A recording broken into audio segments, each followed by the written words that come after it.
आदरणीय दर्शकहरू, सुदूर सन्देश अनलाइन टेलिभिजनको सुदूर सन्देश संवाद कार्यक्रममा यहाँहरूलाई हार्दिक स्वागत छ। यस कार्यक्रममा हामीले विभिन्न व्यक्तित्वहरूसँग कुराकानी गर्ने गरेका छौँ। यस कार्यक्रममा विभिन्न विषयवस्तुहरूलाई समेटेर पनि कुराकानी गर्दै आइरहेका छौँ। आज हामीले कञ्चनपुरको पुनर्वास नगरपालिकाका नगर प्रमुख जीवनराज थापाजीसँग नगरपालिकाको समसामयिक विषयवस्तुको विषयमा कुराकानी गर्ने जमर्को गरेका छौँ। स्वागत छ मेयर साहब कार्यक्रममा। धन्यवाद। आरामै हुनुहुन्छ? आरामै छ। हजुर, अनि कञ्चनपुरको यो पुनर्वास नगरपालिकाको एउटा ऐतिहासिक महत्त्वको बारेबाटै कुरा गरौँ न। के छ यस नगरपालिकाको ऐतिहासिक महत्त्व?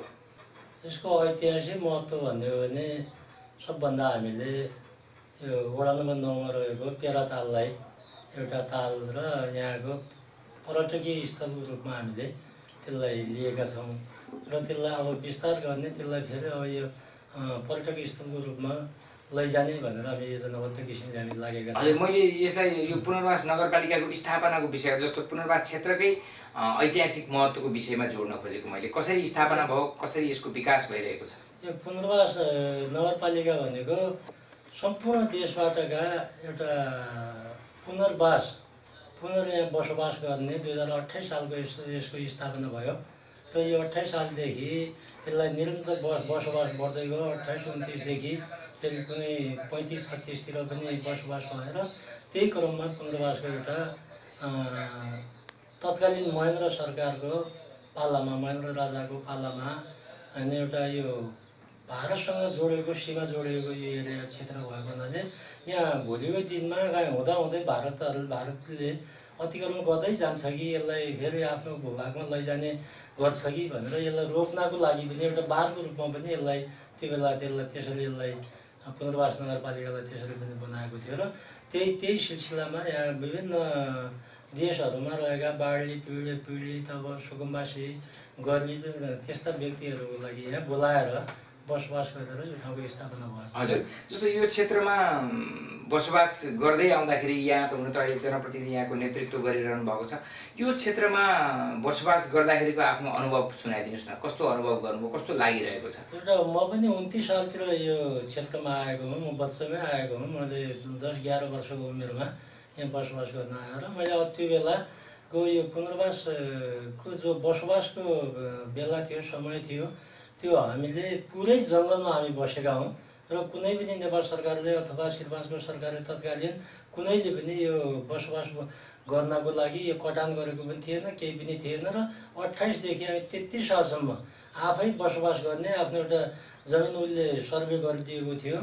पहिला घर बलट मात्र भनेर 1 बिघाको लागि सर्वे गरेको थियो र अनि त्यही तपाईँहरूको ठाउँ यो हो है भनेर हामीलाई यहाँका जनतालाई जिम्मा दिएको थियो र आफैले सालका ठुला रुखहरू आफैले काट्दै, आगो लाउँदै, त्यसलाई नष्ट गर्दै र त्यसलाई हटाउँदै त्यसरी बसोबास गरेको त्यो अवस्था हो र यहाँ न कुनै पानीको व्यवस्था छैन, न कुनै खाने व्यवस्था छैन।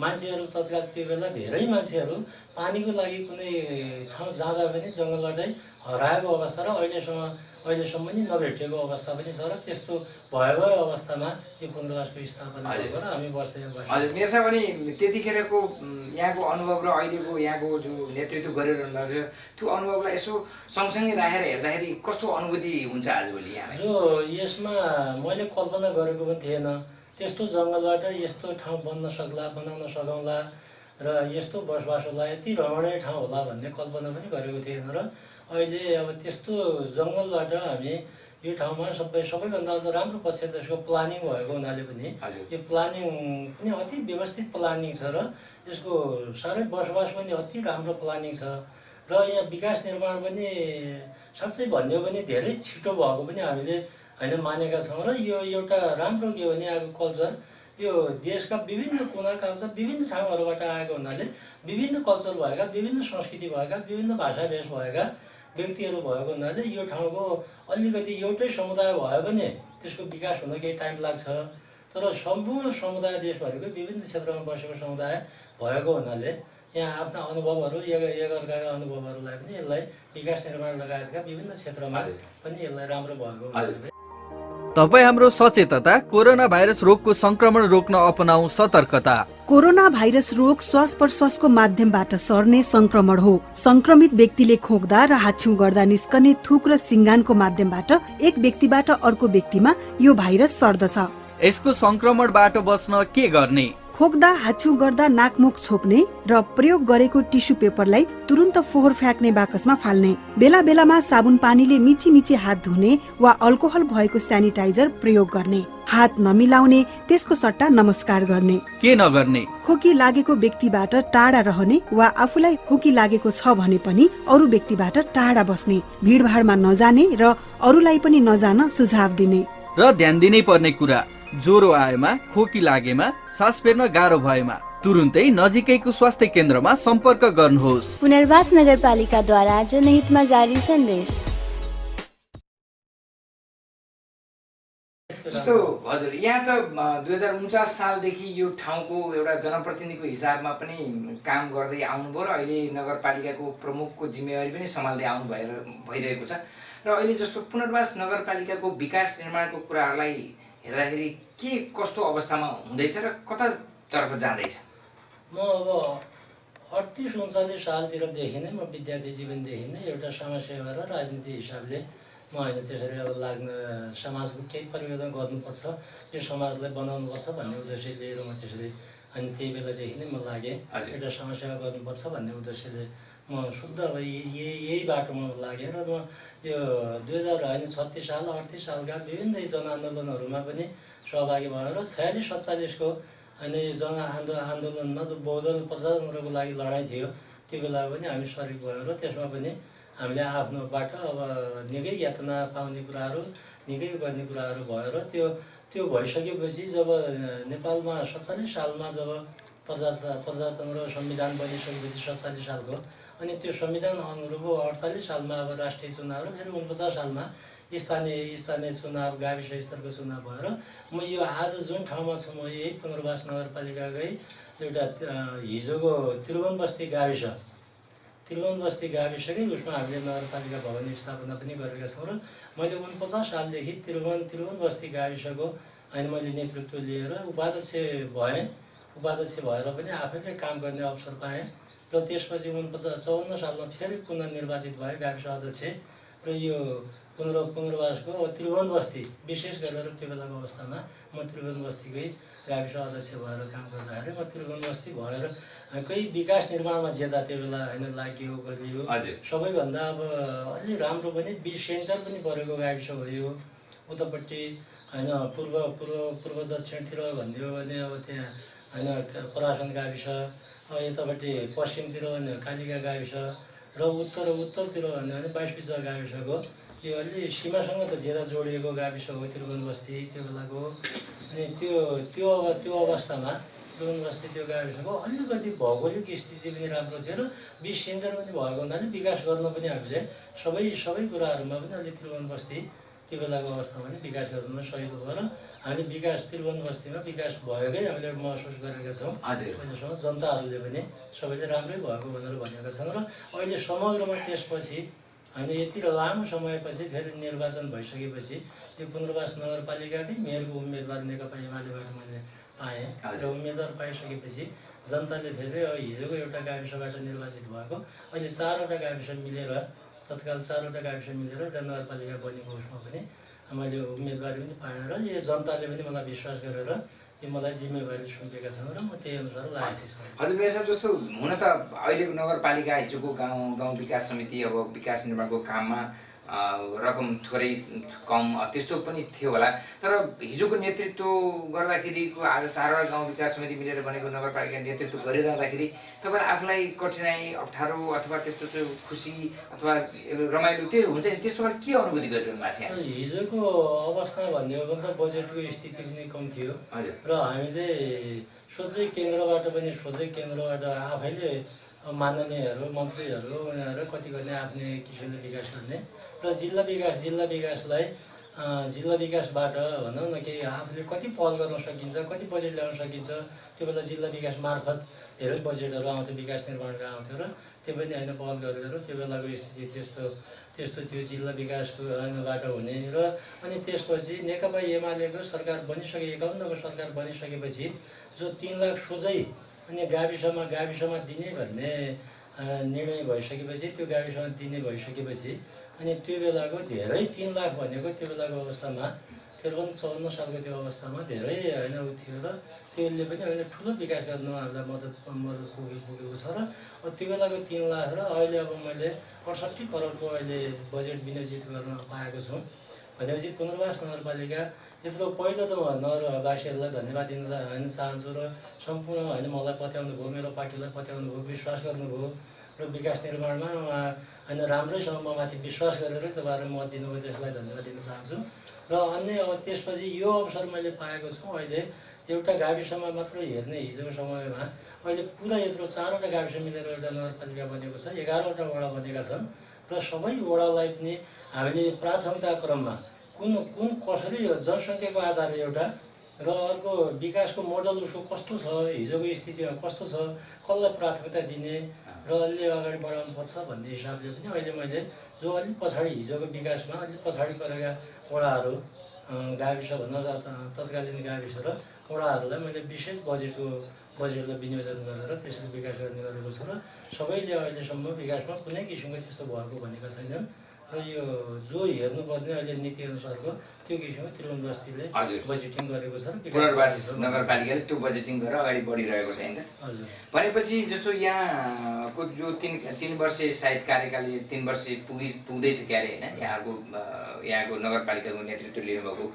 यो बिचमा आफैलाई मूल्याङ्कन गर्दाखेरि अथवा यो जुन नगरको विकास तपाईँले जे सोचिरहनु भएको थियो मेयरको नगर प्रमुखको जुन उम्मेदवार दिँदै गर्दा चुनाव लड्दै गर्दा जनतामा जुन खालको प्रतिबद्धता व्यक्त गर्दै गर्दा त्यतिखेरको प्रतिबद्धता र जब नेतृत्व सम्हालिसकेपछिको कामको तारतम्यता मिलाएको छ कि छैन यहाँ आफू सन्तुष्ट हुन्छ कि हुँदैन अहिले थोरै अब एउटा भन्दै पर्दाखेरि जो संविधानमा लेखेको थियो संविधानमा स्थानीय तहलाई जिम्मेवारी दिने यो दिने भनेर जो संविधानमा होइन अनुसूची 8 मा उल्लेख भएका हामीलाई स्थानीय तहलाई जिम्मेवारी दिने अधिकारहरू जो लेखेको थियो त्यो अनुसार अहिलेसम्म नभएको हुनाले केही कठिनाइहरू बनेको छ किनभने हामीले तत्काल के सोचेका थियौँ भने यो अधिकार अनुसूची 8 मा उल्लेख भएको शुद्ध नगरपालिकालाई गाउँपालिकालाई होइन यी अधिकार छन् भन्ने कुराहरूमा जो लेखिएको थियो त्यो अनुसारको हुन नपाउँदाखेरि केही समस्याहरू परेको छ किनभने अहिले फेरि सबै त्यो जम्मै फेरि साझा अधिकार पनि तिनै भए एकल अधिकार पनि तिनै भएर ती साझा अधिकार भएको हुनाले केन्द्रदेखि प्रदेश हुँदै अनि मात्र स्थानीय तहमा ऐन कानुन सबै बन्ने भएको हुनाले त्यो अहिलेसम्म ऐन नियमहरू पनि नबनिसकेको अवस्थाले केही कठिनाइहरू त होइन भएको छ यो तर मलाई समग्रमा भन्ने हो भने हामीले धेरै वचन दिएका थियौँ बाचा दिएका थियौँ हामीले यहाँको विकासको मोडल पनि हामीले यस्तो बनाउँछौँ भनेर पनि हिजोको दिनमा होइन भनेका थियौँ त्यही अनुसारको हामी होइन जाँदै गर्दा पहिलो किसिमको मैले निर्वाचित भइसकेपछि यहाँको सम्पूर्ण बाटाहरूलाई प्राथमिकता दिएँ कुनै बाटो पनि एकबाट अर्को ठाउँमा जानको लागि अप्ठ्यारो नहोस् बाटो सहज होस् भनेर पहिला सबै त्यो सर्वे गर्ने कुराहरू बाटो छुटाउने कुराहरू हिजोका मिचेका बाटाहरूलाई पनि छुटाउने कुराहरू र अनि त्यहाँ होइन ग्राभिल पिच बनाउने कुराहरूमा त्यसलाई प्राथमिकता दियौँ र त्यसरी हामी अगाडि बढेका थियौँ र हामीले दिएका वचनहरूमध्ये अर्को यो ठाउँको लागि हामीले एउटा यो विद्युतीय सिँचाइको अवधारणा हामीले ल्याएका थियौँ पुनर्वास अति खेतीयोग्य अति राम्रो ठाउँ पुनर्वास हुँदै पनि यहाँ नहरको पनि अवस्था छैन आउने अवस्था र त्यो बोर गरेर एउटा इन्जन चलाएर अनि त्यसले पनि त्यति त्यहाँबाट आम्दानी लिन नसकिने र लगानी पनि आउन नसकिने जस्तो महँगो भएको हुनाले मलजलका कुराहरू त्यसलाई व्यवस्थित गर्नको लागि त्यसलाई लाग्यो र अहिले धेरै जस्तो अब त्यहाँ विद्युतीय सिँचाइहरू सुरु भएको छ र यहाँको विभिन्न सबै किसिमका खेती हुने जमिन पनि यो भएको हुनाले पनि सिँचाइ भयो भने यहाँका किसानहरू धेरै अगाडि बढ्न सक्छन् निकै व्यवसाय कृषिमा पनि आबद्ध हुन सक्छन् भनेर हामीले सोचेका थियौँ हजुर मेयर जस्तो यहाँले कृषिको कुरा गर्नुभयो सबै खालको खेतीहरू यहाँ उत्पादन हुन सक्छ भन्दै गर्दाखेरि नगरपालिकाले कृषि क्षेत्रलाई बढावा दिने अथवा किसानहरूलाई चाहिँ आकर्षित गर्ने प्रोत्साहित गर्ने विषयमा पनि केही त्यस्तो खालको योजना बनाउनु भएको छ? नेपाल सरकारबाट सठोर अनुदान त एउटा पाटो सबैले तोकेकै हुन्छ, नगरपालिकाले स्पेसली नगरपालिकाले भन्ने थियो। हजुर। र योभन्दा अगाडिको वर्षमा 1 करोड हामीले कृषिमा हामीले बजेटिङ गऱ्यौँ, बजेट छुट्याएर 1 करोड पनि हामीले सबैभन्दा नि मैले यही भने एउटा पहिलो प्राथमिकता हामीले सिँचाइमा दियौँ। सिँचाइमा दिने 10 हर्स पावरदेखि 8 भयो र अनि समरसेल भयो। यिनीहरू पनि किसानको लागि व्यवसायिक कृषि गर्नको लागि गर्ने र हामीले छनौट गरेर किसान छनौट गरेर त्यता हामीले लगानी गऱ्यौँ र अनि बिउबिजन दिने कुराहरू अनुदानमा दिने कुराहरू नियमित हामीले दियौँ। सबै किसानहरू सकभर हिजोको एउटा समूह मार्फत दिने भन्ने सिस्टम थियो भने अब हामीले भने खेतीयोग्य जमिन कसको जमिन कति छ सबैलाई हेरेर सबै किसानहरूलाई पनि हामीले होइन त्यो बिउबिजन दिनुपर्छ भनेर पनि होइन त्यसरी पनि दियौँ। अनि त्यसको उपलब्धि कस्तो पाइयो? तिनीहरू जो बिउहरू वितरण गर्नुभयो? बिउको उपलब्धि भन्यो भने जति जे हामीले सोचेका थियौँ त्यति भएको महसुस त गरेका छैनौँ। किन नहुनु पछाडि के रहेछ?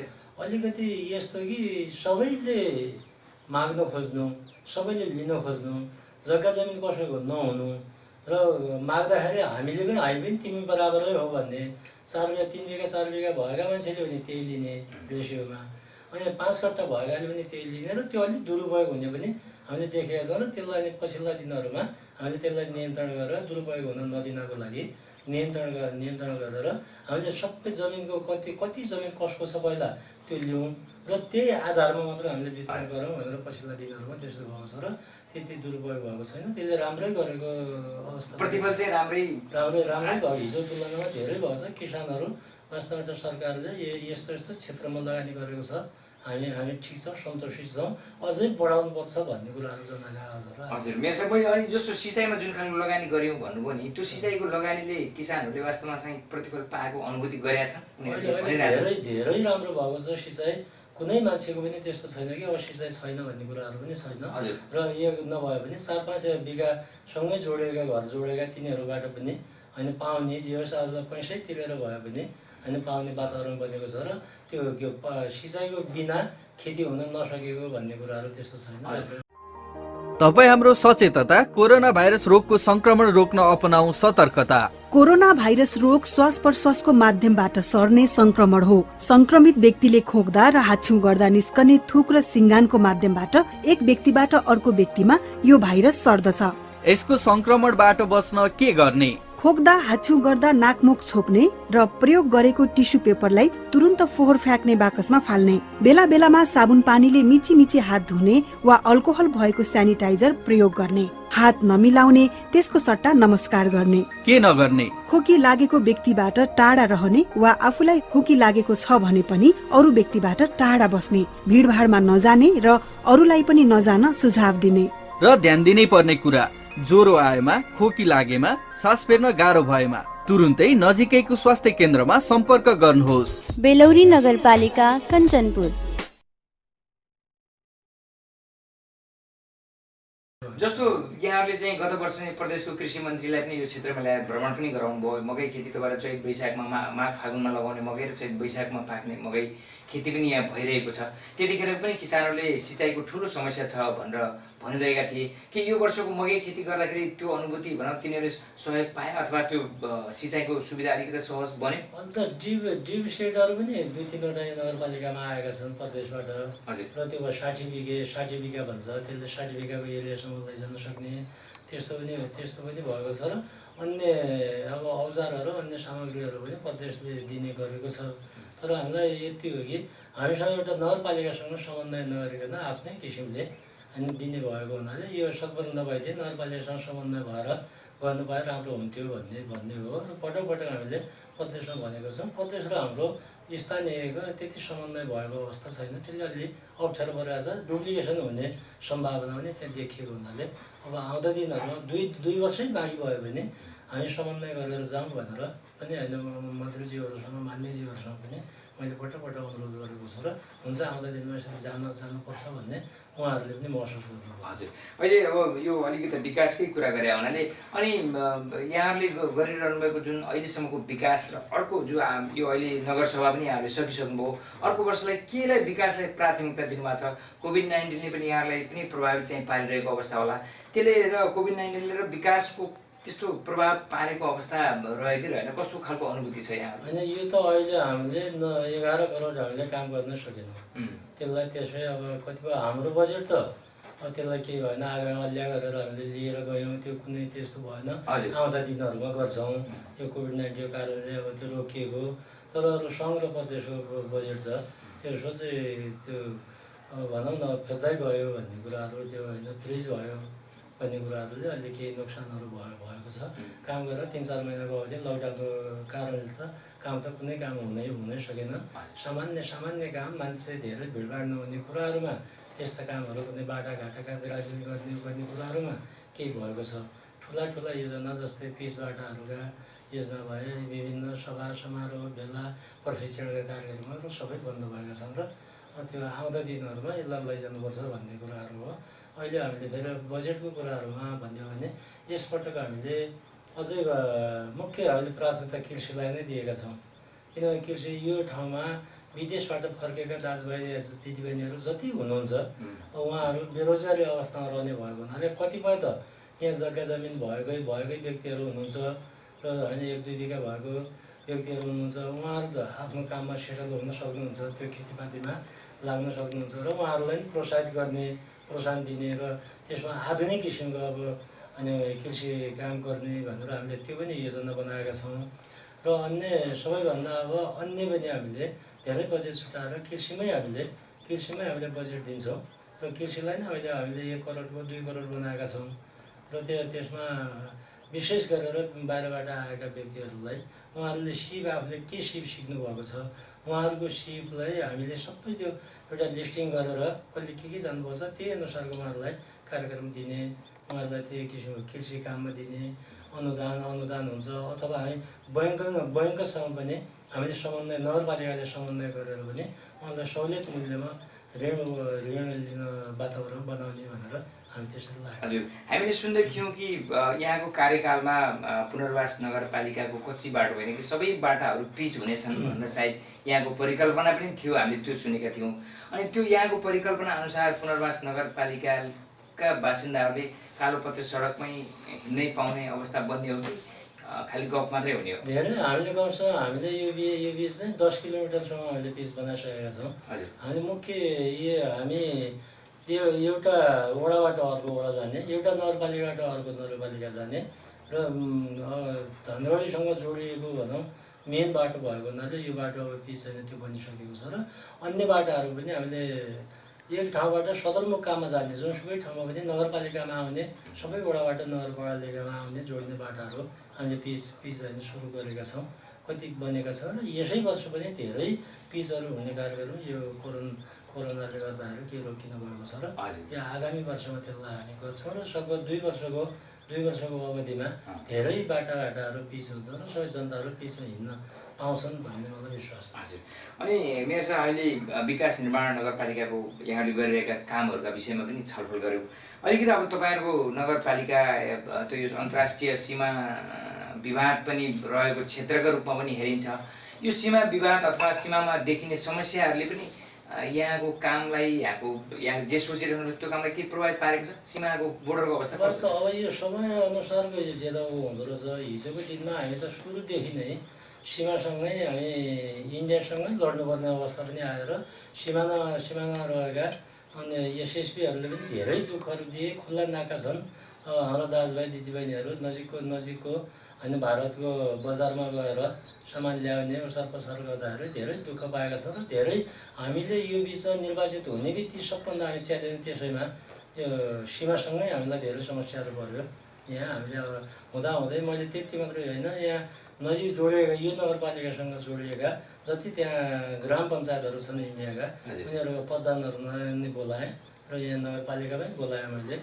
अनि एसएसपीहरूका ती पुलिसका प्रमुख व्यक्तिहरूलाई नि बोलाएर अब हामी एउटा पडोसी भइसकेपछि सीमामा हाम्रो कसरी जाने होइन, एक किसिमको तपाईँको विकासको मोडल पनि हामीलाई भन्नुहोस्, हाम्रो विकासको मोडल पनि तपाईँहरूलाई हामीले लिनुहोस्, आदान प्रदान गर्ने कुराहरू। र अब सहजता, किनभने हामी पडोसी भएको हुनाले वल्लो घर पल्लो घर जस्तै अनि ठ्याक्कै सीमा जोडिएको हुनाले अब तपाईँहरूले यो हामीसँग समन्वय गरौँ, राम्रो व्यवहार गरौँ, होइन त्यस्तो यो सीमाको लुसातानी नगरौँ, हामीले होइन यस्तो गरौँ हुँदैन, मिलेर जानुपर्छ भनेर मैले उहाँहरूलाई बोलाएर उहाँहरू पनि एकदम त्यसपछि उहाँहरू पनि ठिक छ हामी पनि त्यसरी जान्छौँ भन्ने उहाँहरूले पनि भन्नुभयो। र अहिलेको वातावरण हिजोको तुलनामा केही वातावरण अहिले प्रधानहरूसँगको राम्रो समन्वय भएको छ।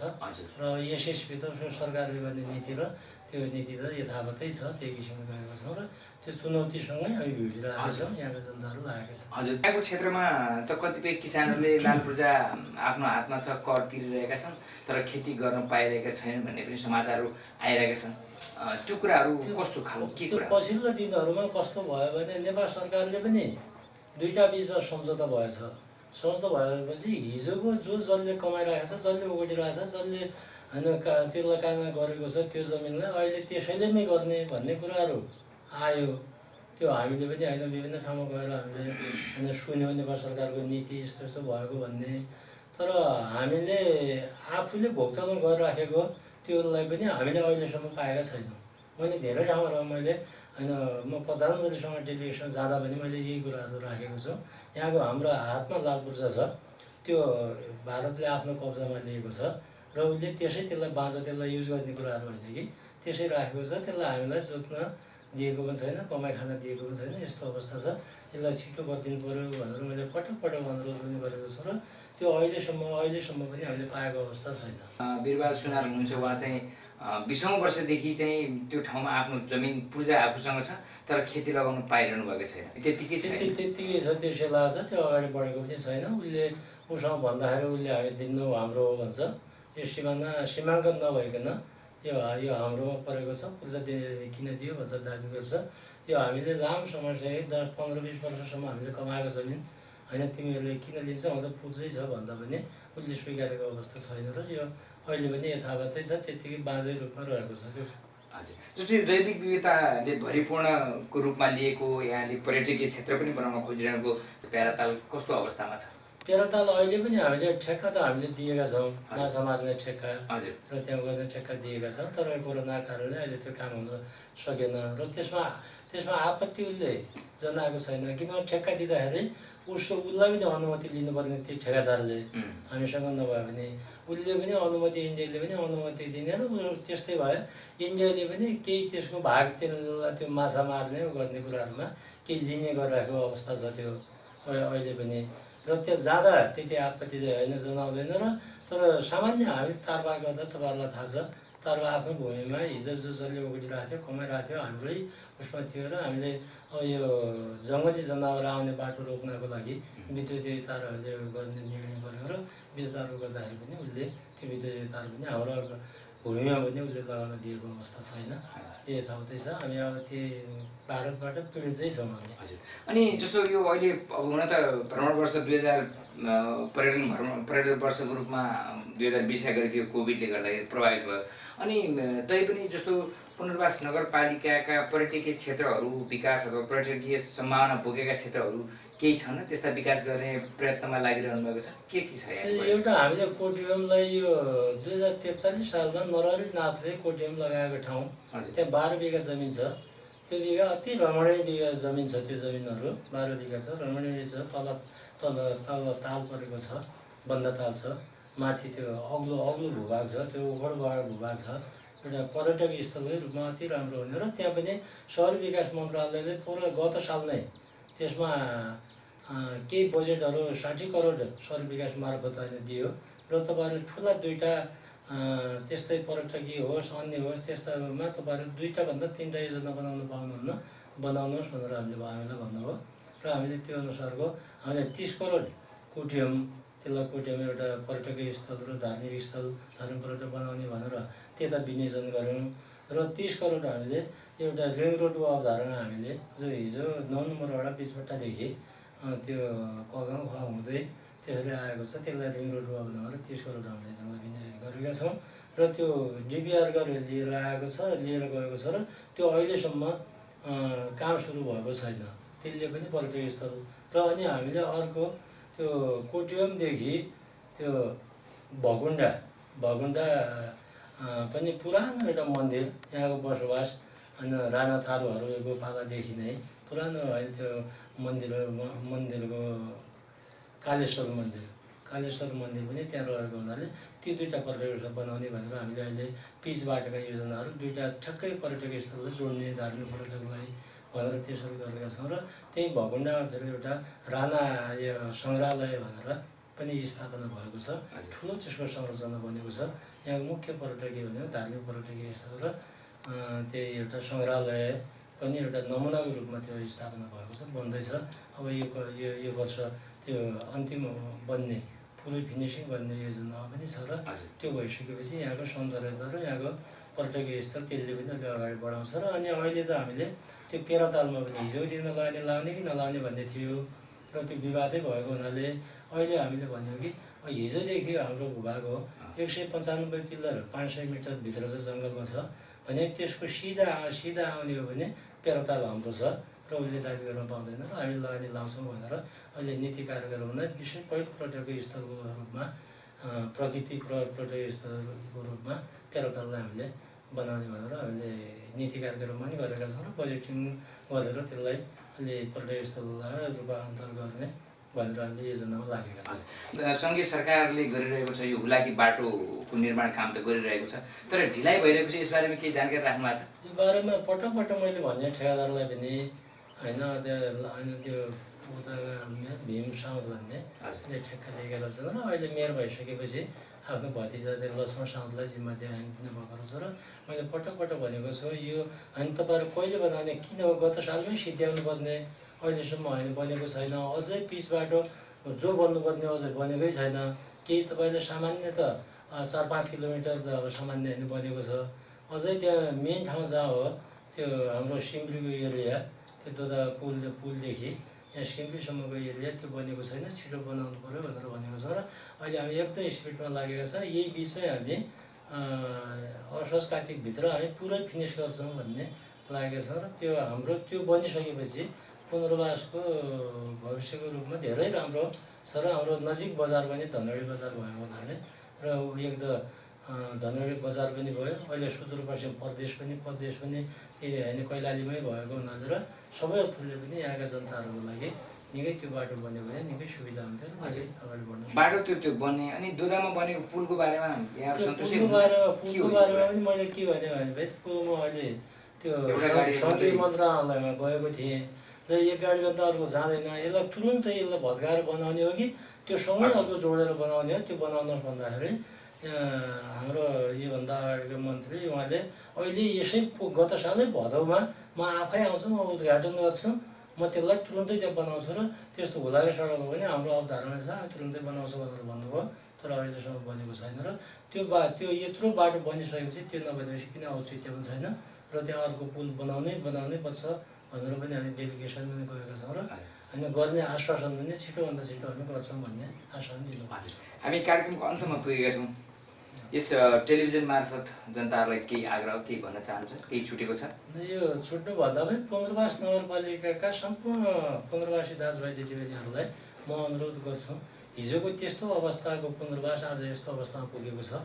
केही हाम्रा अलि बोलेका कुराहरू हाम्रा बाध्यताले पनि केही नभएको हुनसक्छ र मैले अघि नै पनि भने एउटा ऐन कानुनको कारणले नियम कानुनको कारणले पनि नबनिसकेको हुनाले र हाम्रा आफ्नै अधिकार पनि नभएको हुनाले, जस्तै मैले एउटा उदाहरण लगाएँ भने हामीले तुरुन्त त्यही बेला चुनावमै मैले बोलेको थिएँ र यहाँको सुखमय समस्या समाधान अव्यवस्थित बसोबासलाई व्यवस्थित गर्ने कुराहरूमा हामी पहिलो लाग्छौँ, सुरुमै 1 वर्षभित्रै हामी त्यो पहल गर्छौँ भनेर मैले बोलेको थिएँ, हामी दिन्छौँ भनेर।